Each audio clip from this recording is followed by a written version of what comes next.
오늘 은혜 받으실 말씀은 로마서 7장 1절로 6절의 말씀입니다.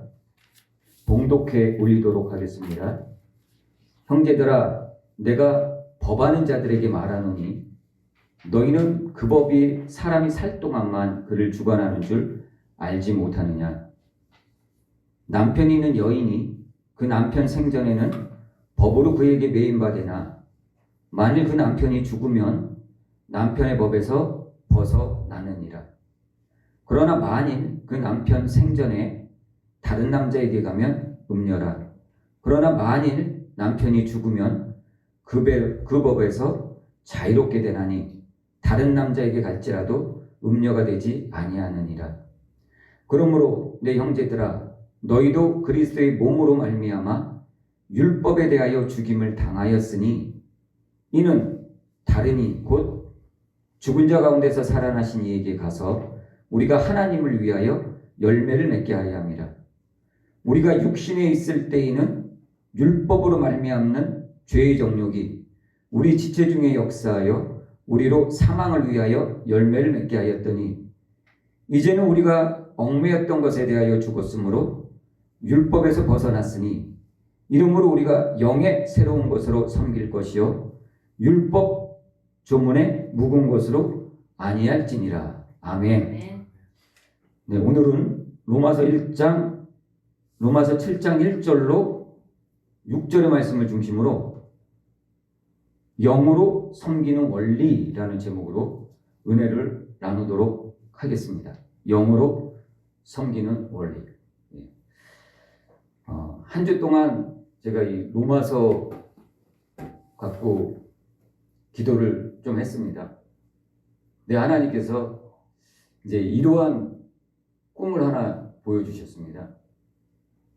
제가 이렇게 어떤 길을 가고 있었습니다. 가고 있었는데 어느 한 건물 앞을 이렇게 지나가게 되었습니다. 근데 건물 앞을 이렇게 지나가다 보니까 그 고양이 한 마리가 거기 딱 있는 곳이에요. 그러더니 고양이가 내가 가는 쪽으로 오더라고요. 그래서 제가 점프를 살짝 해가지고 제 발로 고양이 머리를 살짝 터치하면서 안녕 이렇게 얘기했습니다. 그랬더니 고양이가 하는 얘기가 안 안녕 하는 거예요. 그러면서 다시 그 건물 자기 자리로 돌아가는 거죠. 그래서 저는 제 갈 길을 계속 가다가 이렇게 깨웠습니다. 주님께서 이 꿈을 이렇게 주시면서 마음에 주시는 것이 하나님께서 고양이, 즉 고양이라는 동물을 제가 사실 좋아하진 않거든요. 근데 이제 제 마음에 이제 어떤 제가 가려는 길에서 함께 이렇게 반가이 갈 수 없는 어떤 그러한 영적인 그 에너지가 있음을 이렇게 보여주신 것 같아요. 그러면서 그 영적인 에너지에 대해서 하나님께서 만나게 하시고 그리고 그 길을 가던 길을 계속 가라는 그런 의미로 이 꿈을 주셨던 것 같아요. 그래서 제가 이 꿈을 묵상하면서 이 로마서가 정말 중요하구나라는 것을 다시 한번 제가 좀 이 꿈을 통해서 깨달았고 그리고 로마서라는 이 제목을 제가 이제 처음에 붙이기를 우리가 이제 로마서 1장부터 지금 계속 6장까지 묵상을 했었죠. 근데 이 7장이 이제 로마서의 전환점이에요. 이 전환점에 아주 중요한 포인트에 하나님께서 이렇게 기도를 하게 하신 것 같아요. 근데 이 로마서의 제목이 복음의 뼈대를 세워가는 로마서 파헤치기거든요. 복음의 뼈대를 세워가는 로마서 파헤치기. 그래서 우리가 이 로마서를 묵상하는 동안 복음에 대해서 아주 구석구석을 다 읊게 될 것이에요. 그래서 복음의 어떠한 부분을 찌른다 하더라도 여러분들이 그거에 대해서 감각을 갖고 복음이란 어떤 것인지 감각과 느낌과 생각과 마음에 담은 것들을 이렇게 딱 표현할 수가 있게 될 것입니다. 그래서 이 로마서 강해를 제가 또 한 주간 묵상하면서 하나님께서는 이 로마서 7장이 이 포인트거든요. 턴하는 점이에요. 이제 그동안 율법이 어떻다는 거에 대해서 말씀해 주셨고, 이제 이 포인트. 우리가 육신을 입고 있다가 어떻게 영적인 삶을 살아가는지 이 포인트 전환점이 바로 이 7장이거든요. 그래서 여태까지 사실 1장부터 7장까지, 6장까지 한 게 이거를 하기 위해서 이제 베이스를 여태까지 밟아온 거예요. 땅을 다져온 것이에요. 그래서 이 전환점에서 우리가 영으로 섬긴다는 것이 이제 어떤 것인지 바울이 이제 성도들에게, 로마 교인들에게 이제 설명을 시작하는 부분이 바로 이 부분인 것입니다. 그래서 오늘 이 제목이 영으로 섬기는 원리라고 이렇게 하나님께서 주셨습니다. 그렇다면 영으로 우리가 섬기는 것이란 어떤 것일까요? 우리가 예수 믿고 교회에 나오면은 많은 교회에서 목사님들이 성도들에게 섬김의 자리를 주려고 해요. 그래서 교회에 나오자마자 어떤 사람은 주차 요원으로, 어떤 사람은 식당 봉사로, 또 어떤 사람은 교사로, 또 어떤 사람은 중보 기도자로 이렇게 갖가지 모습들로 섬기는 것을 볼 수가 있습니다. 그런데 이렇게 우리가 하나님을 섬김에 있어서 무엇보다도 중요한 것은 영으로 섬겨야 된다는 것이죠. 영으로 섬기지 않는 것은 하나님을 섬기는 것이 아닙니다. 영으로 섬기지 않는 것은 기독교인이라고 할 수가 없는 것입니다. 그래서 내가 진정한 기독교인이 되었다라는 것은 내가 영으로 섬기고 있는가, 그것을 또한 우리가 스스로 이렇게 측정해 봐야 되는 것입니다. 지금 각자의 자리에서 다 섬기고 있죠. 또 오늘도 대표 기도로 또 섬기셨죠. 이렇게 교회를 위해 섬길 때 과연 영으로 내가 섬기고 있는가? 또 영으로 섬기는 것은 어떤 것인지 알아야 되겠죠. 우리가 영으로 섬기기 위해서는 영으로 섬긴다는 것이 무엇이고, 또 영으로 섬기기 위해서는 우리가 어떠한 과정들을 밟아가야 되는지 그거에 대해서 알아야 될 것입니다. 우리가 그런 것들을 잘 이해하고 있을 때 우리가 섬김에 있어서 굉장한 하나의 마음의 그 위로와 또 마음의 든든한 믿음을 갖게 되는 것입니다. 이것이 하나님을 섬기는 것이구나. 그동안 내가 섬긴 것이 어떤 것을 섬기더라도 이건 섬기는 것이 아니었었구나. 이런 것들을 깨닫게 되고 앞으로의 섬김에 있어서 더 확실한 섬김 안으로, 하나님의 영광 안으로 들어가게 될 것입니다. 자, 그렇다면 영으로 우리가 섬기기 위해서는 어떠한 과정들이 필요할까요? 영으로 섬기기 위해서. 예수 믿고 교회에 나와서 1년 정도 새신자 교육 받고 또 제자 훈련 받고 그러고 섬기고 섬김의 자리로 다 나아가게 되죠. 그렇지만 이 섬김의 자리에 있어서 영으로 섬긴다는 것, 어떤 것일까?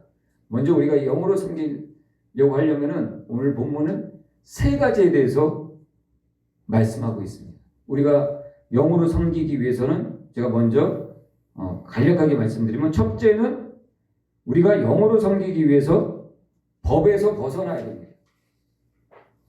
율법에서 벗어나지 않고서는 영으로 섬길 수가 없습니다. 두 번째는 우리가 영으로 섬기기 위해서는 죽어야 합니다. 죽지 않고서는 결단코 여러분들이 영으로 섬길 수가 없는 것입니다. 또한 세 번째, 우리가 영으로 섬기기 위해서는 영으로 소통하는 원리를 안으로 들어가야 되는 것입니다. 영으로 소통하는 원리 안으로 들어가지 않은 이상 여러분들은 영으로 섬길 수가 없게 되는 것입니다. 이 세 가지를 바울은 오늘 본문 말씀 로마서 1장 7장 1절로 6절을 중심으로 말씀하고 있는 것입니다. 자, 그렇다면 첫 번째, 법에서 벗어나라. 법에서 벗어나지 않고서는 우리는 결단코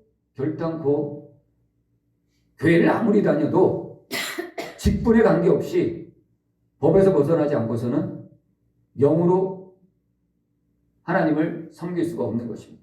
또한 영으로 교회를 섬길 수가 없는 것이죠. 그래서 먼저 법에서 벗어나야 되는 것입니다. 그래서 바울이 이제 로마서 7장 1절 보겠습니다. 7장 1절에 이렇게 얘기하고 있는 것입니다. 형제들아, 내가 법하는 자들에게 말하노니 너희는 그 법이 사람이 살 동안만 그를 주관하는 줄 알지 못하느냐.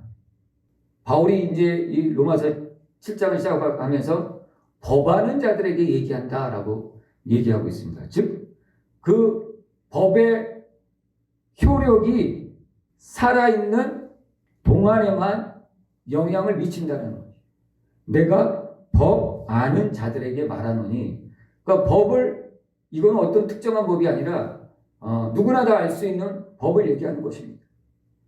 당시에 지금 이제 이 밑에 부분 보면은 그에 대한 예로 여자가 남편의 법에서 자유하게 되려면 어떻게 해야 되느냐, 거기에 대한 예를 들고 있거든요.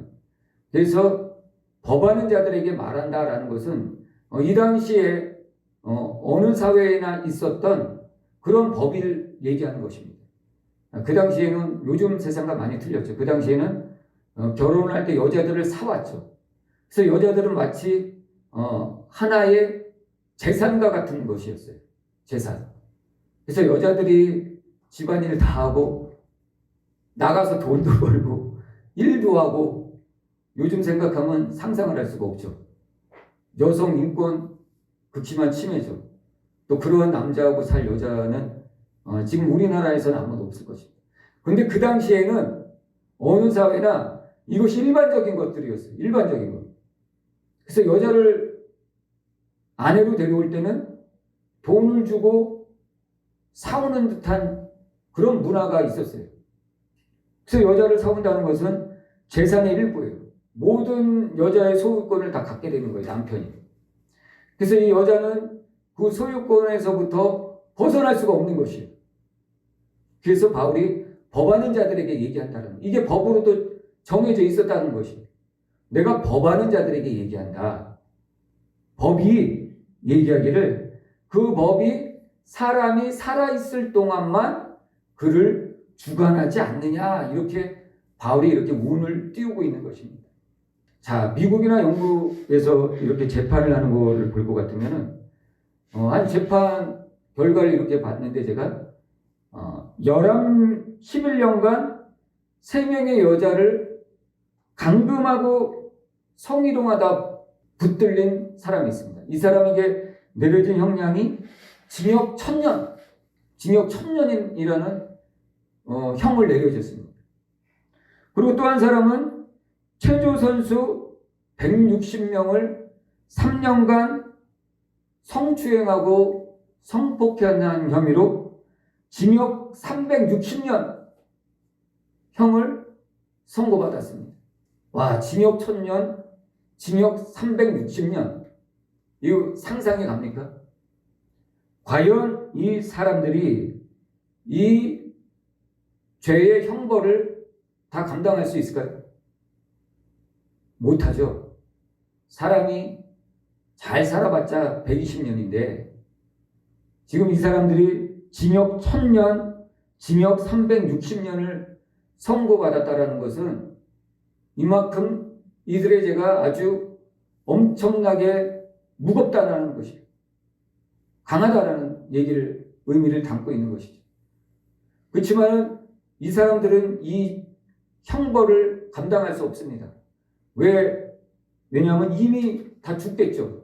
1000년이 되기 전에 이미 이 사람의 뼈는 다 먼지가 되었을 것입니다.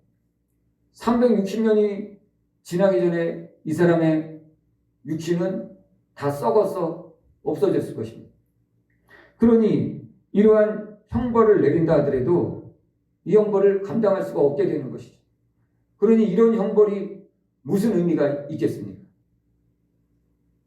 또 우리가 주위에서 보면은 자살하는 사람들이죠. 자살하는 사람들의 이유가 뭐 여러 가지가 있겠죠. 나는 정말 억울하다. 너무 억울해. 나는 이러한 죄를 짓지 않았는데 누명을 씌워서 너무 억울하다. 그래서 그거에 대한 표현으로 자살하시는 분들도 있습니다. 물론. 그렇지만 어떤 분들은 이것저것 자기의 죄악들이 밝혀지고 그 죄에 대해서 형벌을 받기 싫으니까 자살을 택하죠. 죽으면 다 끝이다라는 의미죠. 죽었는데 그 형벌이 무슨 의미가 있겠습니까? 아무 의미가 없는 것입니다. 죽은 사람에게는. 일단 우리는 죽으면은 어느 법이든 마찬가지지만 죽으면 그 법에서부터 자유해지는 것입니다. 더 이상 법이 그 죽은 사람에게 형벌을 강요하지 않습니다. 그래서 바울이 그렇게 얘기하고 있는 것입니다. 법하는 자들에게 내가 얘기하노니 그 법이 사람이 살아있을 동안에만 그를 주관하는 줄을 너희는 알지 못하느냐. 그렇게 얘기하면서 이제 바울이 유대의 법에 의한 한 가지 예를 듭니다. 그 예가 이제 결혼에 관한 예이죠. 그래서 로마서 7장 2절로 3절에 이제 바울이 설명하고 있는 것입니다. 로마서 7장 2절로 3절 한번 볼까요? 남편이 있는 여인이 그 남편 생전에는 법으로 그에게 매인바되나 만일 그 남편이 죽으면 남편의 법에서 벗어나느니라. 그러므로 만일 그 남편 생전에 다른 남자에게 가면 음녀라. 그러나 만일 남편이 죽으면 그 법에서 자유롭게 되나니 다른 남자에게 갈지라도 음녀가 되지 아니하리라. 바울이 7장 1절에 관한 그 예를 이제 이 유대의 결혼법에 대해서 이제 이렇게 비유해서 설명한 것입니다. 그렇다면 이 비유를 7장 1절과 7장 2절을 이렇게 비유해서 보았을 때 7장 1절의 법, 율법은 7장 2절의 예에서 어떤 것에 해야 될까요? 해당될까요? 남편이 있는 여인이 그 남편 생전에는 그 법으로 그에게 매인바되나 만일 그 남편이 죽으면 남편의 법에서 벗어났느니라. 그래서 많은 사람들이 생각하기를 7장 1절에 얘기하는 법, 즉 율법은 7장 2절의 예에서 남편이라고 생각들을 합니다. 또 얘기들 하죠. 그런데 그게 아닙니다. 그건 잘못된 해석이라고 우리가 볼 수가 있습니다. 왜냐하면 바울이 사용한 이 예에서 많은 사람들이 생각하기를 율법 이꼴 남편으로 해석을 하는데 만일 그렇게 해석할 경우에는 남편은 죽죠. 남편은 언젠가는 죽습니다. 그렇지만 율법은 죽지 않는다는 거예요. 율법은 사라지지 않아요. 성경에도 하나님 주님께서 이렇게 말씀하시죠. 마태복음 5장 18절 보면은 내가 진실로 너에게 이르노니 천지가 없어지기 전에는 율법의 1.1획도 없어지지 아니하고 다 이루리라 라고 말씀하셨죠. 그렇습니다. 하나님의 말씀, 하나님께서 주신 율법은 그 1.1획도 없어지지 아니하고 다 이루어진다는 것이. 그런데 남편은 죽는 사람입니다. 죽는 존재이죠. 그렇기 때문에 남편 이꼴 율법으로 해석하면 안 된다는 것입니다. 그렇다면 여기서 바울이 예를 들고 있는 7장 2절에 예를 들고 있는 이 남편은 어떤 것일까요? 이 남편이 죽으면 그 법에서 자유롭게 된다고 그랬죠. 그래서 이 해석은 우리가 이렇게 볼 수가 있습니다.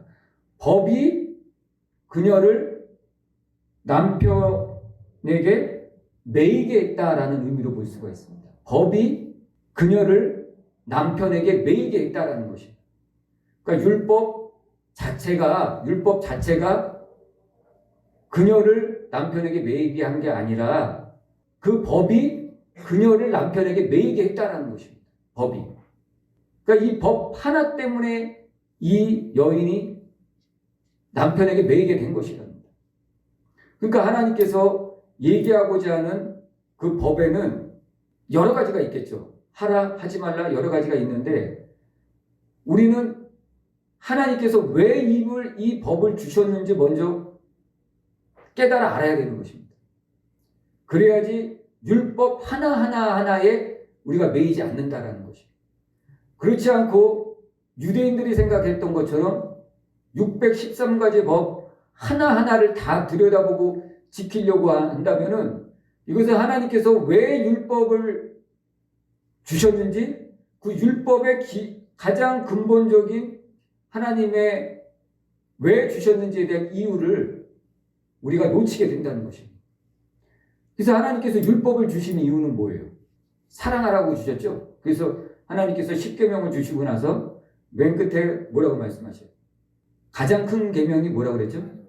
너는 마음을 다하고 뜻을 다하고 힘을 다하여 주 너희 하나님을 사랑하라 하셨으니 이것이 가장 크고 첫째 되는 계명이요. 둘째는 이와 같으니 내 이웃을 내 몸과 같이 사랑하라고 하셨죠. 이것이 모든 율법과 선지자의 강령이라고 했습니다. 그래서 하나님께서 이 율법 10가지 계명 또 613가지 계명으로 이렇게 주신 이유는 바로 사랑이라는 것입니다.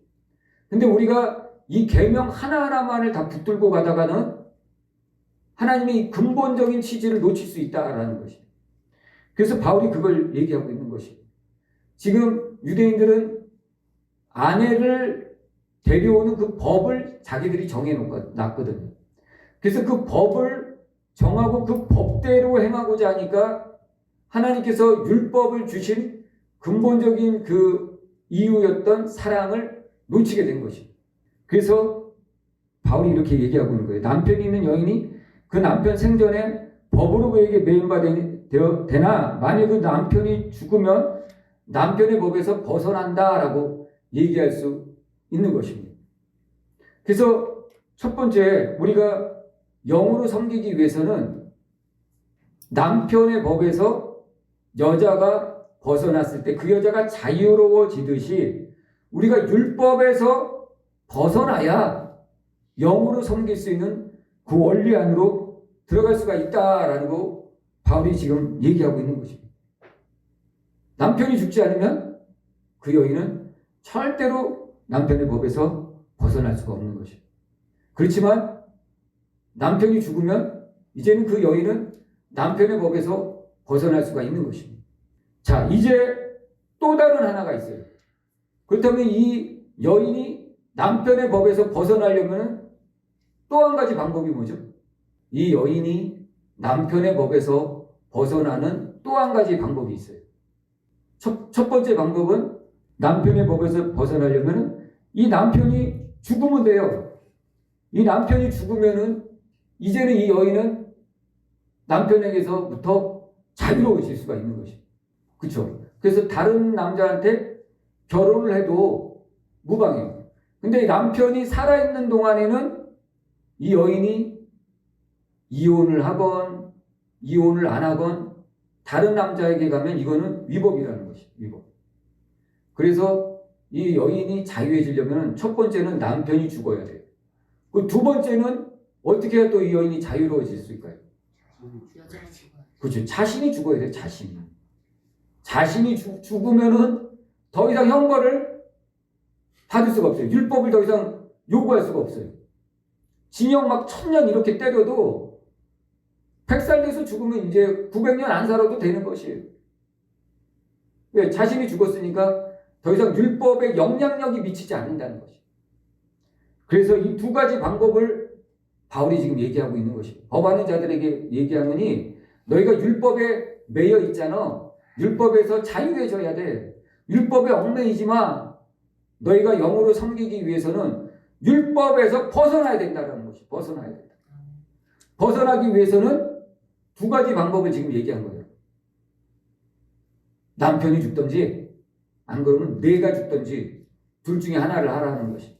어떻게 해요? 남편 죽이는 게 좋겠죠. 내가 죽을 수는 없잖아요. 남편을 죽이면은 이제 나는 자유로운 것이에요. 내 마음대로 이제 살아도 되고 결혼도 해도 되고 좋은 것이에요. 그래서 이제 법에서 벗어나야 된다. 이게 첫 번째 목표예요. 우리가 영적으로 살기 위해서는 하나님께서 주신 이 법, 율법에 얽매이지 말라는 것입니다. 이 율법에 사로잡히지 말라는 것입니다. 바리새인들이 어떻게 했어요? 이 율법에 사로잡혀 살았죠. 그래서 이 율법을 지키려고 노력들을 엄청 해버렸어요. 그래서 613가지 법을 만들어 놓고서 해라 하지 말라 이거를 날마다 지키면서 살아왔어요. 오늘날에도 유대인들이 그러죠. 우리나라도 이러한 법들을 교회에서까지 지키고 있었어요. 교회에서까지. 한 20년 전만 하더라도 어떻게 했어요? 제가 부목사로 또 섬기고 있을 때도 학생들이 또 성도들이 이런 질문을 했어요. 주일날 햄버거를 먹으려고 하는데 햄버거를 사 먹는 것이 율법에 어긋납니까? 율법에 어긋나지 않습니까? 자기 배고프어서 이제 햄버거를 먹어야 되는데 주일날 돈을 쓰면 이건 어떻게 율법에서 어긋나는 것이에요.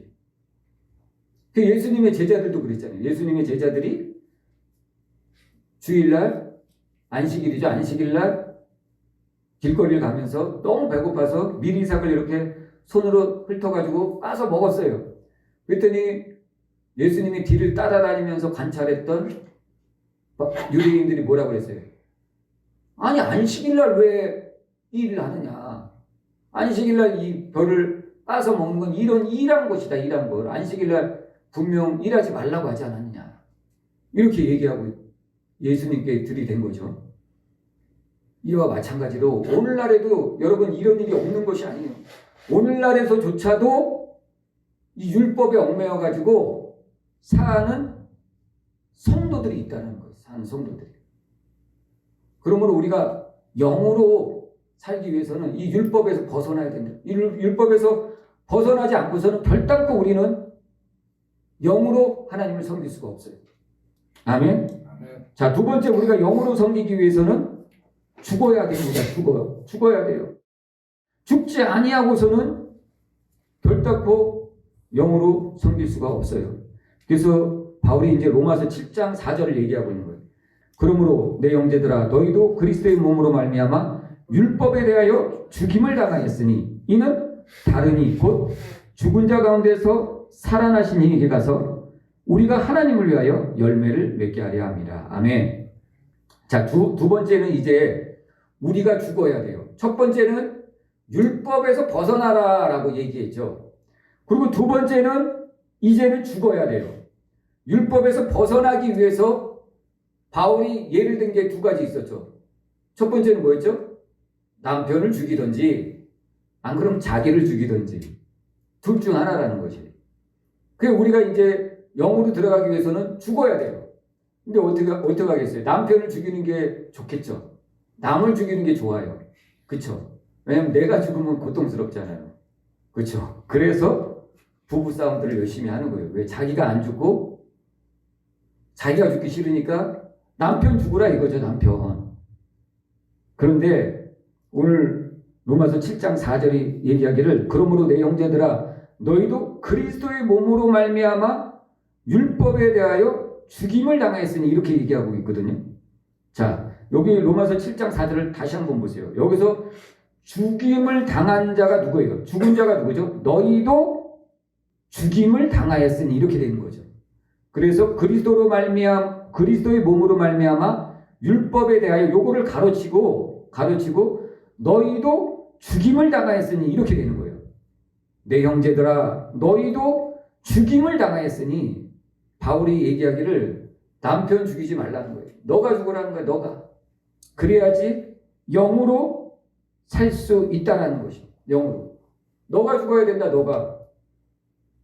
죽는 자가 누구인가? 굉장히 중요하다는 거예요. 남을 죽여갖고는 결단코 영으로 사는 삶 안으로 들어갈 수 없다라는 것이.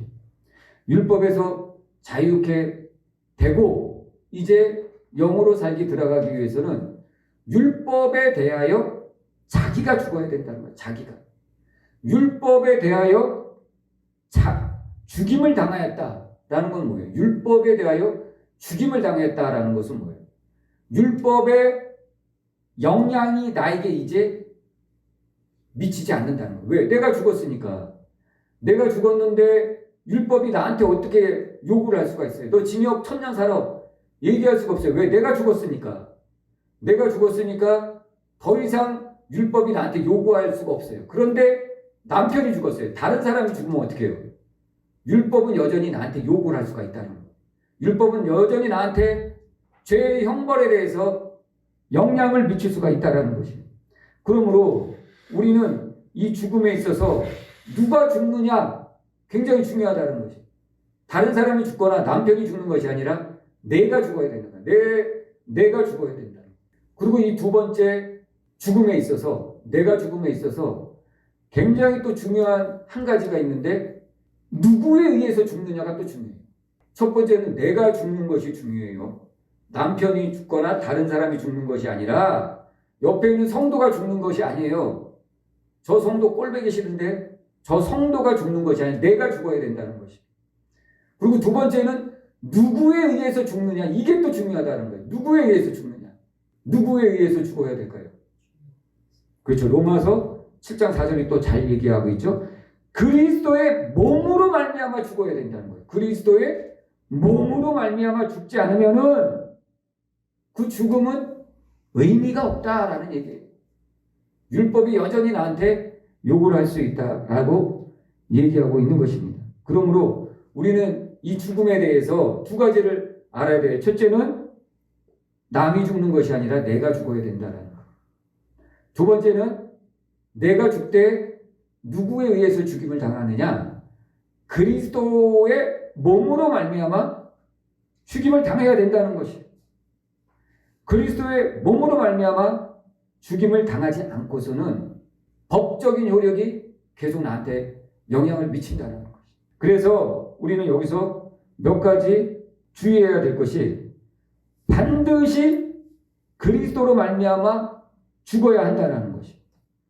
반드시 그리스도인들은 그리스도로 말미암아 죽지 아니하면은 그 효과가 없다라는 것이. 그런데 한 가지 또 중요한 게 있죠.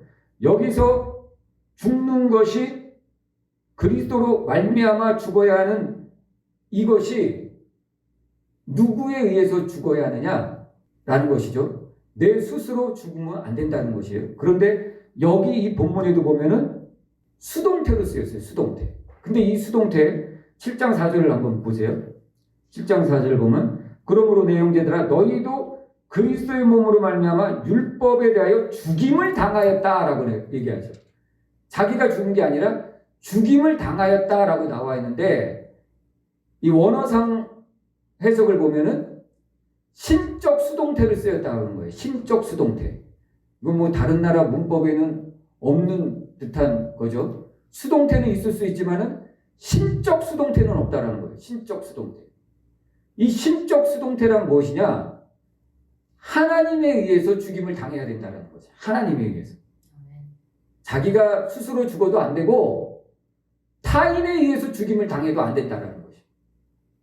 오직 하나님에 의해서 죽임을 당해야 된다는 거죠. 그때 율법이 나한테 더 이상 요구하지 못한다는 거죠. 왜 하나님에 의해서 그리스도로 말미암아 죽임을 당해야 되냐면 주님께서 나의 죄값을 대신 청산해 주셨기 때문에 주님을 통해서만 내 죄가 없어지는 것입니다. 그렇지 않고 내가 스스로 자살하거나 안 그러고 타인에 의해서 죽임을 당하였다. 그러면은 이 사람은 자기의 죄값을 자기가 이제 치러야 되는 상황에 이르게 되는 것이. 왜? 자기의 죄값을 자기가 치러야 되는 거예요.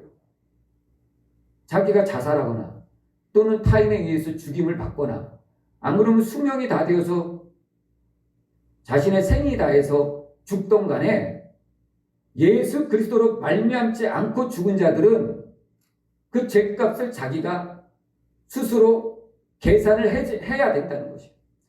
근데 예수 그리스도로 말미암아 죽은 자들은 예수님께서 대신 그 죄값을 십자가에서 청산해 주셨다라는 것이에요. 대신 갚아 주셨다라는 것이에요.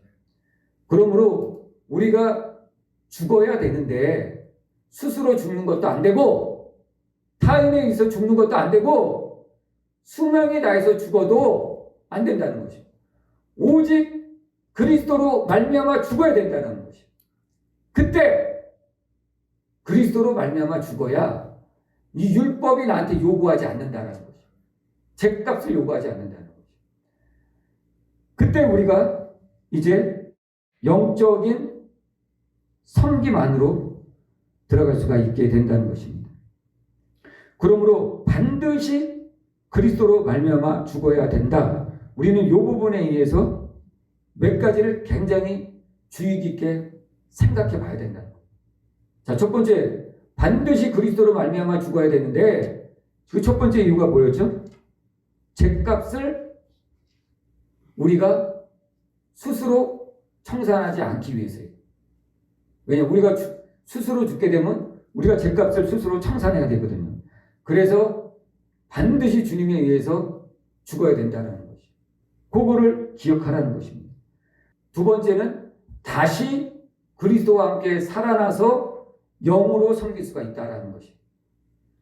그냥 그리스도로 말미암아 죽음은 끝이 아니라 그리스도로 말미암아 죽는 이유는 그리스도로 말미암아 함께 다시 살기 위해서라는 거예요. 살기 위해서. 그러므로 우리는 그리스도로 말미암아 죽는 것, 여기서 몇 가지 중요한 포인트를 지금 말씀드렸죠. 굉장히 중요합니다. 그냥 뭐 내가 침례 받았다고 해서 나 이제 구원 받았어, 그게 아니라는 거예요. 침례 받을 때 이러한 것들을 여러분들이 복음으로 마음에 깔고 있어야 되는 거예요. 마음 깊이 내가 그리스도와 함께 십자가에서 죽었다라는 이거를 굉장히 붙들고 있어야 된다는 거죠. 그래서 어떻게 죽었느냐? 스스로 죽는 게 아니라는 거. 어떻게 죽었느냐? 그리스도로 말미암아 죽어야 된다는 거. 그리고 왜 그리스도로 말미암아 죽어야 되느냐? 주님께서 죗값을 대신 청산해 주셨기 때문에. 그리고 또 세 번째는 그리스도와 함께 다시 살기 위해서. 그래야 영으로 섬길 거 아닙니까? 죽고 끝난다면 섬길 수가 없는 것이죠. 그러므로 우리는 영으로 섬기기 위해서 우리는 그리스도로 말미암아 죽어야 된다는 것이죠. 성경은 이 부분에 대해서 한두 번이 아니라 계속적으로 얘기하고 있어요. 우리가 가깝게 우리가 로마서 6장을 묵상할 때만 보더라도 이 그리스도로 말미암아 죽어야 됨을 성경은 계속 얘기하고 있어요. 우리 로마서 6장을 한번 볼까요? 묵상할 때 또 묵상했던 바가 있지만은 다시 한번 리마인드 하면서 6장 2절 보면은 그럴 수 없느니라 죄에 대하여 죽은 우리가 어찌 그 가운데 살리요. 무릇 그리스도 예수와 합하여 침례를 받은 우리는, 자, 그리스도 예수와 합하여 침례를 받은 우리는 그의 죽으심과 합하여 침례를 받았다. 자, 그리스도와 합하여 침례를 받은 자는 그리스도와 합하여 침례를 받았다. 자, 우리의 죽음을 얘기하고 있죠. 근데 이 죽음이 신적인 죽음이라는 거예요. 자기 스스로 죽은 죽음이 아니라 신적인 죽음, 그리스도로 말미암는 죽음, 죗값을 청산한 죽음, 이러한 것들을 우리가 마음에 붙들고 있어야 되는 것이에요. 그냥 나 침례 받은 것이 아니라 이거를 붙들고 있어야 된다. 이거를. 자, 6장 3절도 한번 읽어보겠습니다. 그러므로 우리가 그의 죽으심과 합하여 침례를 받음으로 그와 함께 장사되었나니, 우리가 그리스도와 함께 침례를 받을 때 그와 함께 죽었다, 장사되었다 라는 것이에요. 계속 반복해서 얘기하고 있는 것입니다. 만일 우리가 그의 죽으심과 같은 모양으로 연합한 자가 되었으면 또한 그의 부활과 같은 모양으로 연합한 자가 되리라. 그의 죽으심과 같은 모양으로 우리가 죽었다라는 얘기입니다. 우리가 알거니와 우리 옛사람이 예수와 함께 십자가에 못 박힌 것은 죄의 몸이 죽어 다시는 우리가 죄에게 종노릇하지 않게 하려 함이니라. 만일 우리가 그리스도와 함께 죽었으면 그리스도와 함께 죽었다라는 것입니다. 그러므로 우리가 영으로 섬기기 위해서는 첫 번째는 죽어야 돼요. 그런데 타인에 의해서 죽는 것이 아니라 반드시 신적인 수동태, 하나님에 의해서 죽어야 된다는 것이. 하나님에 의해서 죽어야 되는데 거기는 우리가 예수님과 함께 침례를 받음으로 우리가 죽는다는 것이. 그때 반드시 우리는 하나님에 의해서 죽음을 당해야 되고 그래야지 율법에서 벗어날 수가 있다라고 얘기하고 있는 것이죠. 자, 그러므로 우리는 마음으로 섬기기 위해서 반드시 그리스도와 함께 죽어야 된다는 것입니다. 타인이 죽는 것이 아니라 자신이 죽어야 된다는 것이죠. 그리고 세 번째, 이제 우리가 영으로 섬기기 위해서는 영의 것들로 우리 안에 담고 있어야 되는 것입니다. 영의 것들을 담지 않고 율법의 낡은 것들을 계속 우리가 담고 있다면 영으로 섬길 수가 없다는 것입니다. 자, 로마서 7장 6절입니다. 오늘 본문 말씀. 이제는 우리가 얽매였던 것에 대하여 죽었으므로 율법에 대하여 벗어났으니 이러므로 우리가 영의 새로운 것으로 섬길 것이요 율법 전문의 묵은 것으로 아니할지니라. 자, 얽매였던 것이 뭐예요? 한 여인은 옛 남편에게 얽매여 있었죠. 그래서 그 남편의 법에서 자유할 수가 없었어요. 성도들은 또 예수를 믿지 않는 많은 사람들은 율법에 대하여 지금 얽매여 있어요. 그래서 율법을 지켜서 의에 이르려고 하죠. 부지런히 율법을 지켜서 의에 이르려고 노력들을 하죠. 예수를 믿은 후에도 어떻게 하죠? 율법을 열심히 또 지키려고 하죠. 이것에서 얽매이지 말라는 거예요. 이것에서부터 풀어져야 되는 거예요. 얽매였던 것에 대하여 죽어야 된다는 것이죠. 그래야지 우리가 영으로 섬길 수 있다는 것이죠. 근데 이제 로마서 7장 6절에 보면 두 가지가 나오죠. 근데 이 두 가지가 이제 대립되는 관계예요. 첫째는 영의 새로운 것으로 섬길 것. 두 번째는 율법 조문의 묵은 것으로 섬기지 말라. 이 두 가지가 지금 대립되고 있는 것입니다. 율법 조문의 묵은 것이라는 것은 뭐예요? 율법 조문의 묵은 것. 율법 조문의 묵은 것. 여기서 의문이라는 단어를 사실 썼어요. 율법 조문이 아니라 원어상에는 의문이라는 단어를 썼는데 의문의 묵은 것. 의문의 묵은 것. 이 의문이라는 것은 근데 문자라는 의미를 담고 있어요. 문자라는 그 의미의 단어로부터 형성된 단어가 바로 이 의문이라는 단어예요. 의문. 근데 이게 율법 조문이라는 것이 율법 조문. 왜 기록된 것입니까? 문자라는 뭐였죠? 기록된 것이잖아요. 그러니까 율법 조문에 묵은 것은 개혁개정은 지금 율법 조문에 묵은 것으로 이렇게 번역을 해놨죠. 근데 원어성에는 의문에 묵은 것이 의문. 율법은 의문이라는 거예요. 바울이. 왜 바리새인들은 율법을 지켜서 의에 이르려고 했었죠. 근데 바울이 그게 아닌 걸 깨달았거든요. 그러니까 율법은 이게 의문이라는 거예요. 의문. 근데 이 의문이라는 단어가 공교롭게도 문자라는 의미의 단어에서부터 출발했다라는 것이. 그러니까 이 율법 조문, 즉 이 의문에 묵은 것이라는 것은 기록되어 있는 문자를 얘기하는 거예요. 기록되어 있는 문자가 뭐죠? 하나님께서 이스라엘에게 모세를 통하여 십계명을 주실 때 어떻게 주셨죠? 돌판에 기록해서 주셨어요. 제1계명 하면서 하나님께서 착착착착착 써주셨어요. 즉 기록되었다는 것이죠.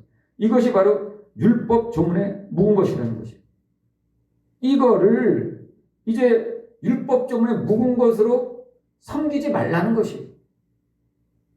여태까지 바리새인들은 유대인들은 율법 조문에 묵은 것으로 섬겨왔다라는 것이에요. 예수를 믿지 않은 많은 사람들도 율법 조문에 지금 묵은 것으로 섬기고 있는 것입니다. 법을 지키려고 또 법을 지킴으로 인해서 자신이 의에 이르려고 하죠. 이것들이 다 이런 것들이 다 율법 조문에 묵은 것을 의미하는 것입니다. 근데 바울이 얘기하기를 너희가 영으로 섬기고 싶다. 그렇다면 더 이상 율법 조문에 묵은 것으로 섬기지 말라라고 얘기하는 것입니다. 그럼 뭘로 섬겨야 돼요? 이제 예수님을 나의 구주로 영접한 자들은 율법 조문에 묵은 것으로 섬기지 말고 왜? 이제 율법이 죽었어요. 내 자신도 예수님과 함께 십자가에 못 박혀 죽었어요. 그래서 율법이 나한테 요구하지 않아요. 더 이상 요구하지 않는다고. 너 이런 죄 졌어. 요구하지 않아요. 자유로워요, 우리는. 자유롭다고요. 사실 우리는 죄를 져도 돼요. 왜? 율법에로부터 자유해졌으니까. 근데 죄를 짓지 못하는 것은 왜라고 그랬죠? 우리가 율법으로부터 자유해진 걸로 끝나는 것이 아니라 자, 스스로 죽었어요. 스스로 죽거나 타인에 죽거나 또는 생명이 다해서 죽었어요. 그러면 어떻게 되죠? 율법의 영향을 받지 않지만은 율법의 죄값을 자신이 치러야 된다는 것이. 그런데 예수 그리스도로 말미암아 죽은 자들은 예수님께서 그 율법을 대신 청산해 주심으로 인해서 우리는 율법의 영향을 더 이상 받지 않는다라는 것이에요. 율법이 우리에게 죄값을 더 이상 요구하지 않는다라는 것이에요. 그래서 이 얽매였던 것으로부터 우리는 자유해지고 이제 영의 새로운 것으로 섬겨야 되는 그때에 왔다라는 것이에요. 근데 오늘 본문 로마서 7장 6절에 얘기하고 있는 영의 새로운 것으로 섬길 것이요. 즉 영으로 섬길 것이요. 이게 영의 새로운 것으로 하니까 좀 어렵죠. 그러니까 의 새로운 것을 가로쳐 보세요. 영으로 섬길 것 이렇게 나오죠. 우리가 영으로 섬겨야 된다라는 거예요. 근데 이 영은 우리가 기존에 예수 믿기 전에 갖고 있었던 그 영을 의미하는 것이 아니에요. 이 영으로 섬긴다라는 의미는 영의 새로운 것으로 섬긴다라는 것은 이 영은 성령을 의미한다라고 뭐 일반 주석에는 나와 있어요. 성령을 의미한다. 근데 지금 오늘 본문이 7장 6절에 얘기하고 있는 이 영은 성령만을 얘기하는 것이 아니라 나의 영과 성령의 영이 같이 하나 된 영을 얘기하는 것이. 나의 영과 성령이 하나 된 영을 얘기하는 것이. 그래서 영의 새로운 것으로 섬기라는 것이에요. 영의 새로운 것으로. 그동안 나의 영은 어떻게 하고 있었어요? 나의 영은 율법에 의해서 율법의 얽매인 것에 의해서 섬겼죠. 그동안. 나의 영은 그렇게 섬긴 것이에요. 율법에 섬기는 것이 의를 이루는 것이다. 그렇게 생각하고 여태까지 섬겨왔다니까요. 그런데 영의 새로운 것으로 섬기라는 것은 하나님께서 예수 그리스도를 통해서 보여주신 성령과 하나 되어 섬기라는 것이에요. 이것이 바로 영의 새로운 것으로 섬긴다라는 것이에요. 영의 새로운 것. 이래야지 내가 영으로 섬길 수 있다라는 거죠. 우리 성경 한번 찾아보겠습니다. 이 말씀을 더 확실하기 위해서 고린도후서 3장 2절입니다. 고린도후서 3장 2절 너희가 우리의 편지라 우리 마음에 썼고 무사람이 알고 읽은 바라 너희는 우리로 말미암아 나타난 그리스도의 편지니 이는 먹으로 쓴 것이 아니요 오직 살아계신 하나님의 영으로 한 것이며 또 돌비에 쓴 것이 아니요 오직 육의 신비에 쓴 것이라. 아멘. 육의 신비에 쓴 것이다. 돌 위에 쓴 것이 아니라 먹으로 쓴 것이 아니다. 돌 위에 쓴 것이 아니라 먹으로 쓴 것이 아니라 육의 신비에 한 것이다. 즉 육의 신비에 있다는 건 뭐예요? 우리의 영에 하나님의 영이 기록했다라는 것이. 이거를 이제 할례라고 얘기하죠. 할례. 그래서 우리가 로마서 2장 묵상할 때 또 묵상했었죠. 그래서 우리는 육신적인 존재로 창조된 자가 아니라는 것이에요. 이 얘기인즉 주님께서 왜 우리가 육신을 입고 살고 있음에도 불구하고 육신은 죽지만은 영의 신비에 쓰라고 한 이유는 하나님께서 원래 인간을 창조하실 때 육신의 것으로만 창조하지 않으셨다라는 것이에요. 영적인 존재로 창조하셨다라는 것이에요. 그래서 우리는 영으로서 우리의 영에 다시 써야 된다는 거예요. 이게 영의 신비에 썼다라는 것이에요.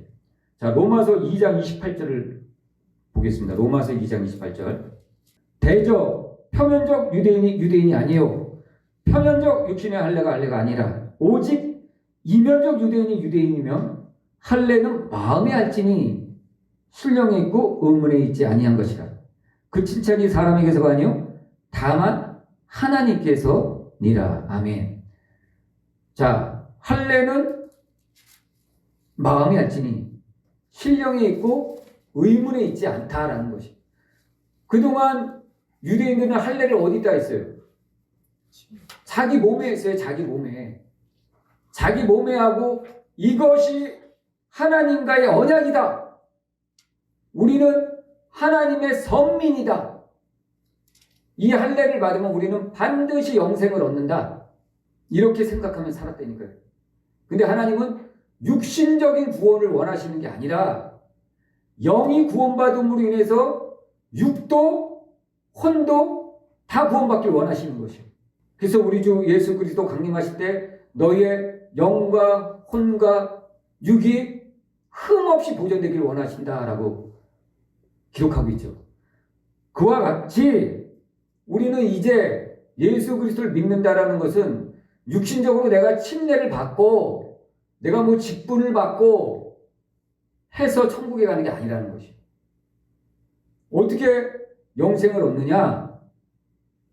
우리 마음에 내 영의 성령이 할례를 해야 된다는 거죠. 인쳐야 된다는 것이에요. 내 영의 성령의 도장이 찍혀야 된다는 것이에요. 이게 바로 육의 신비에 쓴다라는 것이에요. 성령이 계속 도장을 찍어줘야 된다는 것이에요. 이게 바로 육의 신비에 쓴 거고, 이게 바로 육신의 할례가 아니라 마음의 할례를 의미하는 것입니다. 이때 이렇게 우리가 마음의 할례를 받았을 때 우리가 영으로 섬길 수 있는 원리 안으로 들어가는 것이에요. 직분이 성도라는 이유가, 교회에서 예배드린다는 이유가 내가 영으로 섬기는 게 아니라는 것이에요. 반드시 내 영이 그리스도의 영과 만나는 시간이 있어야 된다는 것이에요. 성령이 만나는 시간이 있어야 된다는 것이에요. 그래야 내 영의 신비에 성령께서 할례를 하고 쓴다는 것이에요. 오늘 바울은 이 로마서를 통해서 로마서 성도들에게 또 오늘을 살고 있는 성도들에게 이 서신을 쓰고 있는 것입니다. 이 서신이 바로 육에 쓴 것이 아니라 영의 신비에 쓴 것입니다. 바울이 이 서신을 쓰면서 어떠한 마음이었을까요? 로마서는 먼저는 로마에 있는 교인들, 또 자기의 형제였던 유대인들, 또 로마에서 이방인이지만 교인이 된 성도들에게 쓴, 육으로 쓴 것이 아니라 영의 신비에 쓴 편지인 것입니다. 예수 믿는다는 것이 어떤 것인지, 복음이 어떤 것인지를 바울이 쓴 것입니다. 그 당시에는 어땠습니까? 그 당시에 바리새인들도 자기들의 의로 율법을 지킴으로 영생을 얻는다고 생각했었거든요. 그러니까 바울이 얼마나 답답했으면 이 서신을 썼겠어요. 그게 아니야. 그게 영의 신비에 써야 되는 거야. 영의 신비. 할례에 쓰는 것이 아니라, 육에 쓰는 것이 아니라 영의 신비에 써야 너희가 영생을 얻는 거야. 그래야 하나님을 쓰는 거야. 그때 바리새인들 역시 계속적으로 육에 쓴 거예요. 육에. 오늘날 성도들은 어떻습니까? 오늘날 성도들은 바리새 성도가 됐습니다. 바리새 성도. 바리새 성도가 써서 예수님을 믿고 세례를 받고 침례를 받는다 할지라도 도로 율법으로 들어가서 바리새 성도가 되어버렸다니까요. 그래서 교회 나와서도 계속적으로 율법을 지켜서 의에 이르려고 하고 자신의 의를 내세우려고 하고 타인을 자꾸 지적하고 지목하고 타인을 자꾸 율법에 비추어 보는 것입니다. 이것이 바로 바리새 성도인 것입니다. 육의 신비에 쓴 마음의 할례, 이 마음의 할례가 우리를 영적인 존재로 만들어주고 또 영생을 얻게 하고 또한 영으로 섬길 수 있는 원리 안으로 들어가게 하는 것입니다. 오늘 바울은 이 로마서 7장을 통해서 이제 그동안 율법에 대해서 얘기하다가 이제 영으로 들어간다는 것이 어떤 것인지 이 턴한 포인트에서 말씀을 전하고 있는 것입니다. 오늘 이제 우리는 예수 그리스도를 믿으신 모든 성도들은 이제 영의 신비에 쓰고 영의 신비에 묻고 영의 신비에 주님과 대화하고 그러므로 점차적으로 성령과 닮아가시는 성도 되시기를 예수님의 이름으로 축원합니다.